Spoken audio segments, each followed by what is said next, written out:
Agora são 7h44 e vamos conversar nesse momento com o Daniel Bramati, ele que é presidente da Associação Brasileira de Jornalismo Investigativo. Oi, Daniel, bom dia. Bom dia, tudo bem? Tudo certo, né? Só para resumir, tudo certo, tá tudo errado, né, Daniel? O Brasil que a gente está vivendo hoje, né? Quantos erros, né? Jurídicos, não é mesmo? Agora, vamos falar aqui, Daniel, sobre essa parceria, né, que o Intercept está fazendo com a Folha de São Paulo, trouxe mais denúncias, né?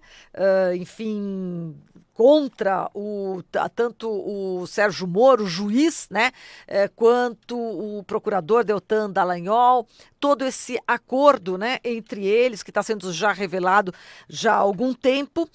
Como é que você está vendo também essa parceria? Só para a gente começar aqui a conversa, que tem muita coisa para falar contigo, Daniel. Olha, eu acho que esse é um dos aspectos mais interessantes dessa cobertura, porque a gente sabe que hoje as redações brasileiras elas estão muito enxutas, os jornais há muito tempo já estão em crise, os jornalistas mais experientes, muitos deles já deixaram o mercado de trabalho. Então, quando você tem um desafio muito grande, uma cobertura muito complexa, é muito interessante você fazer esse tipo de parceria, fazer partir para o jornalismo colaborativo, né? Mesmo que seja entre empresas concorrentes. Isso já aconteceu no Brasil e internacionalmente, por exemplo, no passado, quando teve a cobertura do caso dos Panama Papers.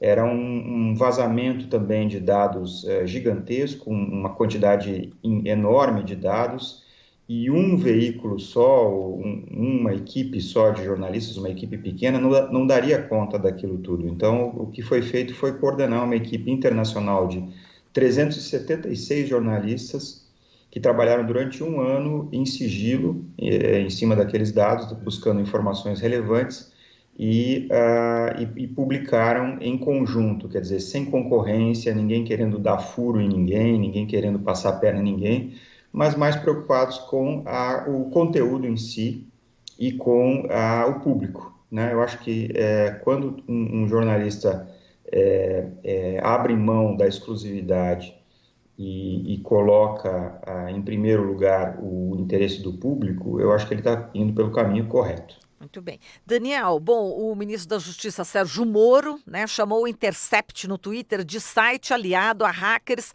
criminosos, né? O que a Abrage já, inclusive, soltou aí uma nota, né, contestando. Queria que você falasse sobre essa reação, né, do Sérgio Moro em relação a tudo isso que a gente está ouvindo, vendo, uma hora, bom, enfim, acusando, né, hackers, chamando o Glenn, enfim, de jornalista sensacionalista, e também negando, não negou inicialmente o que foi revelado, aí depois disse que não lembra muito bem, enfim, são várias versões, né, que ele acaba dando, né, ao Sérgio Moro em relação ao que está sendo divulgado. Agora, chamar o site, né, de aliado a hackers criminosos é bastante preocupante também, né, Daniel? A nossa nota chamou atenção para esse fato, lembrando que em várias oportunidades o ministro Sérgio Moro já deu mostras de respeito à liberdade de imprensa, à liberdade de expressão. Ele é um entusiasta, ele já ergueu essa bandeira algumas vezes. Mas no momento em que ele sugere que um veículo ou que um jornalista é aliado de criminosos, ele está insinuando que o jornalista também está cometendo um crime. E não é isso que acontece. A lei no Brasil ela é muito clara no sentido de que você, como jornalista, se você recebe uma informação e ela foi obtida de alguma maneira ilegal, isso não significa que você é cúmplice da ilegalidade, você não está sujeito à punição, a processo, e nem deve ser acusado publicamente de fazer algo irregular. O que está acontecendo nesse caso é que supostamente é um material obtido por hackers, porque na verdade ninguém sabe como esse material foi obtido, né? Ninguém tem evidências de que foi de fato um hacker, ninguém tem certeza disso. Então, supostamente, existe um material obtido por um hacker que foi passado, segundo o Intercept, de forma anônima para os jornalistas, e esses jornalistas eles têm trabalhado de forma a publicar apenas o que eles consideram que seja de interesse público. Eles não estão publicando nenhuma mensagem de caráter pessoal, nada que envolva a família das pessoas atingidas, nada disso. Então, não vejo crime sendo cometido aqui e vejo com preocupação quando se insinua isso numa rede social, porque isso, de alguma maneira, incita todos os seguidores do ministro a atacarem o jornalista. E a gente sabe que esses ataques coordenados nas redes sociais não acabam bem, isso se chama assédio online e isso pode subir de nível e chegar a ameaças físicas, como já aconteceu aqui no Brasil. Perfeito. O João da Hora aqui está recebendo mensagens de ouvintes, internautas e telespectadores. Ele tem uma pergunta para você, Daniel. Bom dia, Daniel, tudo bem? Bom dia, tudo bem? Tudo bem. Olha, Daniel, aqui o nosso ouvinte Luciano Luz Brasil mandou uma pergunta aqui para você. Ele disse: bom dia, Marilu, Carlão, João da Hora e toda a equipe do Jornal Brasil Atual, edição da manhã. Minha pergunta é se o Glenn Greenwald não será colocado em risco, não está colocando em risco suas denúncias se alinhando com a Folha. Ele não corre o risco de ser engolido pela mídia brasileira em prol do Moro?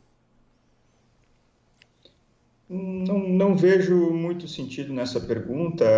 Acho que, voltando ao que eu disse no início, ao compartilhar as informações de uma cobertura muito complexa, existe um ganho de escala, existe ganho de credibilidade, você vê mesmo que a Folha publicou no domingo que ela atestou a veracidade do material. De que maneira? Ela procurou as mensagens que os seus repórteres trocaram com integrantes da Lava Jato e foi ver se estava lá no material vazado. E estava lá. Quer dizer, então tem mais um carimbo aí atestando a veracidade desse material. E, enfim, cada veículo, como no caso dos Panama Papers, cada veículo tem as suas opções editoriais e isso é absolutamente normal e isso é absolutamente esperado, e cada um publica o que considera relevante. O importante é isso. Agora, falando de mídia, né, a Isto É, né, publicou aí reportagem, né, com muitas ameaças, né, baseadas em supostas investigações da Polícia Federal. E o texto, até está vendo aqui o Renato Rovai, né? Ele diz o seguinte, no final: quem acompanha as investigações assegura, se os indícios encontrados até agora se confirmarem, a Polícia Federal está bem perto de mudar o rumo do rumoroso episódio que monopolizou as atenções dos brasileiros nas últimas semanas. Uma ameaça aí, né, Daniel?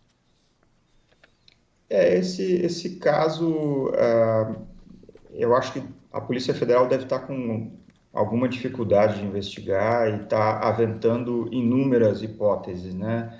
Quando se vê que entre as hipóteses aventadas tem algumas que eu considero muito difíceis de serem embasadas na realidade, isso mostra que a investigação está muito no começo e que deve ser difícil mesmo. Então, o que se aventou até agora, quando se fala em envolvimento de hacker russo, de Snowden, realmente eu acho que tem um componente aí talvez até de fantasia, né? Vamos ver. Vamos aguardar, né? Bom, Daniel, o general da reserva Santos Cruz vai ser entrevistado no 14º Congresso da Abrage. Conta pra gente. Exatamente, ele vai fazer parte da nossa sessão de abertura do Congresso. O Congresso começa no dia 27, pela manhã, e 27 é quinta-feira, e vai até sábado. Nós já temos aí mais ou menos umas 130 mesas, 130 painéis nesse Congresso, e a gente vai discutir desde como o governo Bolsonaro se relaciona com a imprensa, até ameaças internacionais contra o jornalismo vindas de governos autoritários, né? Nós temos uma onda anti-jornalismo no mundo hoje e vai ter muitas oficinas práticas, muitos debates sobre questão de diversidade. E do general Santos Cruz, a gente espera que ele nos conte um pouco como foi o período em que ele esteve dentro do governo, o que causou a saída dele de fato, né? E acho que teremos aí informações relevantes, não só para os jornalistas presentes, como para o público, porque a sessão vai ser transmitida ao vivo pela internet. Bem interessante. Ele já falou, já deu uma prévia aqui, pelo menos, né, nos últimos dias, você viu, né, que ele falou que o governo Bolsonaro é um show de besteiras, né? Frases fortes. Exato, exato. Vamos aqui aguardar. E segundo os especialistas, né, em Forças Armadas, parece que essa saída do Santos Cruz não passará em branco, não. Parece que haverá aí o troco. Vamos aguardar, né, Daniel? Um grande abraço para você. Muito obrigada, viu? Muito obrigado. Ficam todos convidados para o Congresso. Obrigada. Falamos aqui com o Daniel Bramati, ele que é presidente da Associação Brasileira de Jornalismo Investigativo.